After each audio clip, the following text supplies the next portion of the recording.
I had big plans for the videos I was going to put out in January. It is now January 19th when I'm filming this, and I have put out a single video during the month of January.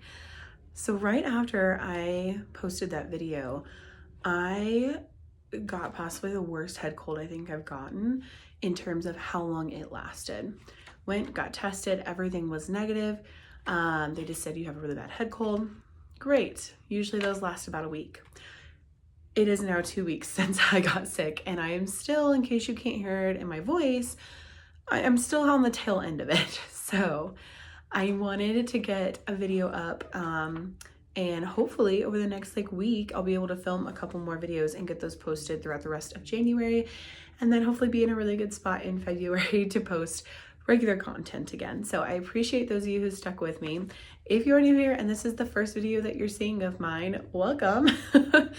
I usually post about once a week. It can vary a little bit, but this has just been kind of really abnormal for me. So if you are visiting my channel for the first time, I'd really appreciate it if you would subscribe. And if you enjoyed this video, make sure to give it a thumbs up. It would really help me out because I've taken quite a bit of a break. So today I wanted to go over 10 Bolo brands that I need to find in 2025. Not saying that, if I don't find them, it's not a big deal, but these brands have been on my Bolo list for years now. Since I started reselling in May of 2020. Some of these have been on my Bolo list since then. So for those of you who don't know, Bolo means be on the lookout. These are typically brands that aren't as super common, and you don't find them as often because they retail and resell for a very high amount. They can, be really popular for a year and then just trail off. They can, like a lot of these, be really popular for a long period of time. And I actually have 8 on my list, and I have more than that, but these are the 8 that have been on my list the longest. I have 8 that I've never found before. And then I have 2 bonus ones that I have found once before, and I'm really hoping to find them again this year. Okay, so I will be putting some examples of some of the items I'm talking about over here. I'm gonna go over these brands and kind of some descriptions, how I would describe the style, and kind of some of the items that I'm gonna be on the lookout for. So, starting out with the brands that I've never found before. The first one is Cezanne. I have never found that. I've seen other people find it plenty of times. Now, mind you, it's not as common as Lululemon and things like that, but I have seen others find it, so I'm holding out hope this is my year for it. So I would describe it as very classy and modern casual wear, and in particular, I'm going to be looking out for the dresses and the sweaters. Typically, they're not super loud prints. They're a little bit more neutral, but pop of colors here and there. So that one is probably at the very top of my list. I'm begging to find it. Please, please let me find it this year. All right, the second one is Love Shack Fancy. I haven't seen very many people find this recently. Probably a year or so ago, I saw a couple people on Instagram and YouTube, showing them in their hauls. But I haven't seen people finding it recently. So I'm hoping, they're still active and everything like that, so I'm hoping to find it soon. This I would definitely say is Southern loud preppy. There's a lot of bright colors, a lot of prints, florals, things like that. And in particular, I'm looking for the dresses. Their dresses have a really high retail value, but they keep quite a bit of that on the resale market. So definitely on the lookout for that one. And then the next one is one that I feel like everyone I know has found this except for me. It is Dale of Norway. So in particular, what this brand has is a lot of winter-esque clothes, a lot of wool pieces, a lot of sweaters, pullovers, outerwear, things like that. And as you can see, they definitely have that Fair Isle type print on them. So they're somewhat easy to spot. However, there's a lot of other brands who make very similar prints. And so I have found very similar items, but not by this brand. So like I mentioned, definitely looking for more sweaters, a lot of the more warm materials like wool. So that one I'm hoping will be my turn soon. This one is kind of elusive. It is called The Row. It started from Mary-Kate and Ashley Olsen, which I'm a millennial. I am turning 30 this year.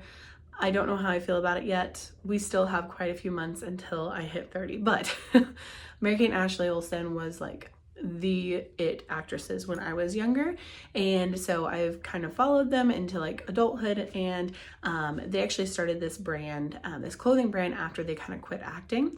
I don't believe that they own it anymore, or if they do own it, they're not really like much involved in it anymore, but a lot of the style still remains the same. So how I would describe it is simplistic, like modern casual. So a lot of neutral colors, black, white, not a whole lot of prints. And in particular, I'm looking at their shoes and their dresses. Those two categories have the highest resale value that I was seeing. In particular, I'm pulling that information from Poshmark. But I think I know one person who has found one thing actually at a store in my town, but I've never seen anyone else find it. I've seen a lot of people talk about it. So we'll see if I find it this year. For those of you who don't know, I do live in Oklahoma. So some of these brands, it's rare to find it in my area, but we love to travel and thrift when we travel, and in particular to Denver. So that's our favorite place to go and thrift. And so hopefully some of these things I will find on our next trip to Denver this year. All right, the next one is Spell. They used to be known as Spell and the Gypsy. So they have now transitioned to just Spell, S-P-E-L-L. So I would be on the lookout for both of these tags if you're also looking out for this brand. But they have a lot of like boho, bohemian, floral printed items, and they have a very distinct look to them. In particular, I'm looking for the dresses. The dresses have a really high retail and resale value, and they're really cute. I can't pull off these prints. That's just me, but on the models, they look amazing.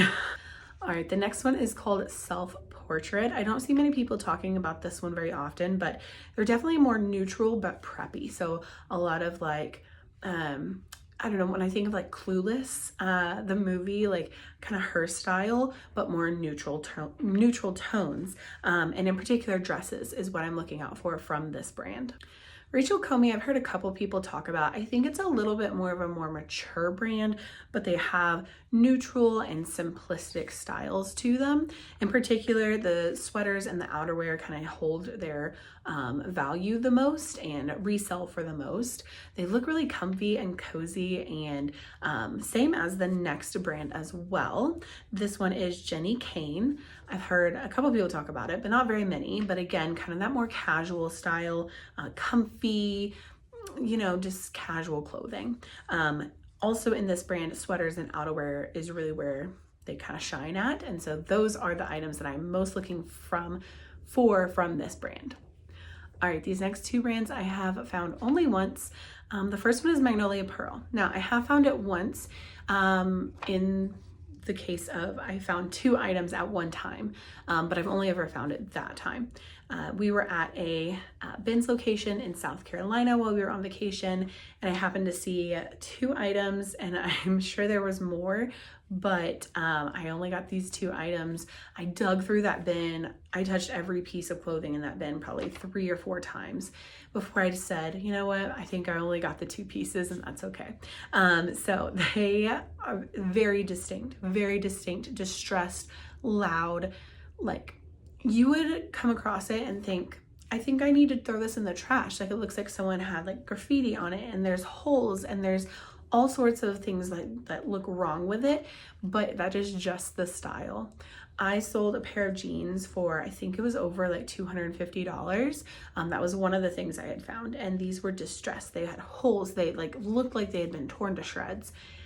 And that was exactly the way they came from the manufacturer, from the brand. So it definitely has a like distinct look. And I'm always thinking in my head, maybe when like people are going through donations to figure out what to put onto the floor in the thrift store, maybe they think that like this is trash, and they're just like, wait, we don't need to put this on the floor. And I'm like, no, you do.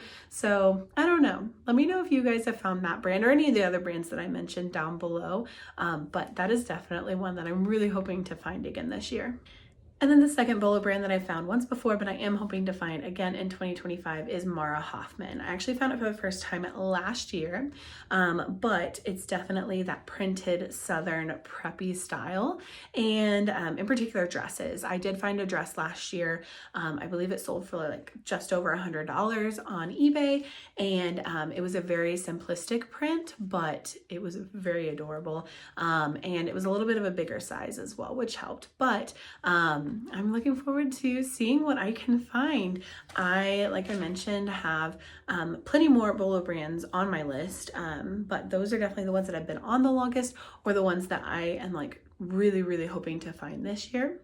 Let me know down in the comments below what are your top brands that you're hoping to find this year, and we can kind of chat about who's found it, if they sold well for you guys, and things like that. So again, thank you guys so much for sticking with me during this break. I definitely lost a lot of watch hours because I was about 3/4 of the way to being monetized on YouTube, and it definitely dropped over the last month, and now I'm about only halfway to the point that I need for watch hours. So if you guys have some free time, make sure to go and check out on my different playlists, different videos that you guys might be interested in watching, putting on in the background, things like that. Try and get my watch hours up. I'm really hoping this year to be monetized on YouTube, and hoping to get, like I said, to a more regular schedule again. Thank you guys so much for watching, and I'll see you in my next one. Bye.